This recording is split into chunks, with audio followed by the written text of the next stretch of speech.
विवेक ओबेरॉय बॉलीवुड के माने जाने अभिनेता हैं, लेकिन बॉलीवुड में काफ़ी फिल्में करने के बाद भी वह सुपरस्टार नहीं बन सके। इसके पीछे कई वजहें हैं, लेकिन इन दिनों वह एक शानदार नई रोल्स रॉयल कॉलिनन कार को लेकर चर्चे में है। पिछले महीने यानी नवंबर में विवेक ने नई रोल्स रॉयल खरीदी। लगभग 12 करोड़ की कीमत वाली यह दुनिया की सबसे महंगी कारों में से एक है। विवेक का फिल्मी करियर उतना सफल नहीं रहा। इससे कई लोगों को आश्चर्य हुआ कि विवेक नई रोल्स रॉयल का खर्च कैसे उठा सकते हैं। तो चलिए आज हम आपको बताते हैं कि आखिरकार विवेक ओबेरॉय ने सावधानीपूर्वक एक ऐसा बिजनेस एम्पायर खड़ा किया जिससे इंडियन लेबोरियस यानी भारतीय उद्यमी दूर रहना पसंद करेंगे।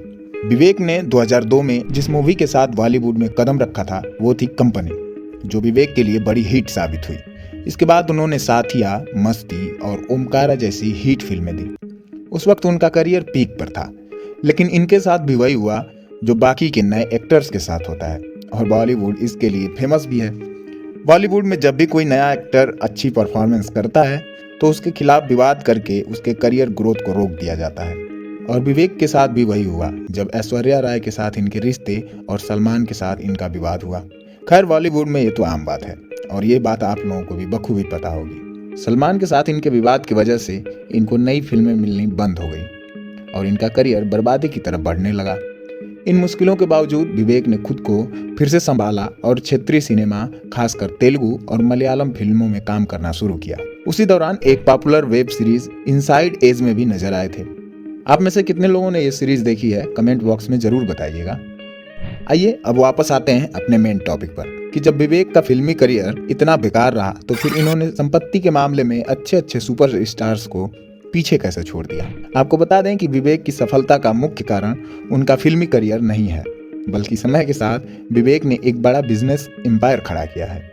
एक न्यूज़पेपर है द स्टेटमेंट, इसकी रिपोर्ट बताती है कि विवेक की कुल संपत्ति करीब 1200 करोड़ रुपए की है। भारत के कई बड़े अभिनेताओं जैसे रणबीर कपूर की संपत्ति 350 करोड़, पुष्पा 1 और पुष्पा 2 जैसे सुपर हिट मूवी देने वाले अल्लू अर्जुन की कमाई 340 करोड़, प्रभास 250 और यहाँ तक कि रजनीकांत की नेट वर्थ 400 करोड़ रुपए की है। विवेक इस समय अपनी अचल संपत्ति को लेकर काफी चर्चे में है, जो कि फिल्मों से नहीं बल्कि बिजनेस से बनाई गई है। विवेक के संपत्ति का श्रेय जाता है इनके मनी लैंडिंग बिजनेस और रियल एस्टेट बिजनेस को। मनी लैंडिंग बिजनेस में ये B2B नेटवर्क के जरिए करीब 12,000 स्कूल, कॉलेज और यूनिवर्सिटी से जुड़े हुए हैं, जिससे इनके पास लगभग 45 लाख स्टूडेंट्स इनके कस्टमर हैं। दरअसल इनकी कंपनी स्टूडेंट्स के लिए स्टडी लोन प्रोवाइड करती है। इस समय इस कंपनी की पूरी वैल्यू लगभग 3400 करोड़ रुपए की है। शुरुआती दौर में विवेक के लिए काम बड़ा कठिन था, लेकिन बाद में कंपनी को काफी सफलता मिली। उसी तरह रियल एस्टेट में भी इन्होंने कर्मा इंफ्रास्ट्रक्चर नाम की एक कंपनी शुरू की, जो प्रॉपर्टी रिलेटेड काम करती है, और साथ ही मेगा एंटरटेनमेंट नाम की एक इवेंट मैनेजमेंट कंपनी के ये को फाउंडर भी हैं। ऐसे ही एक और कंपनी है एक्वाआर, जिसकी वैल्यू 2300 करोड़ रुपए की है, जो रियल एस्टेट प्रोजेक्ट से जुड़े काम करती है। इस कंपनी में भी इनके 45% शेयर हैं।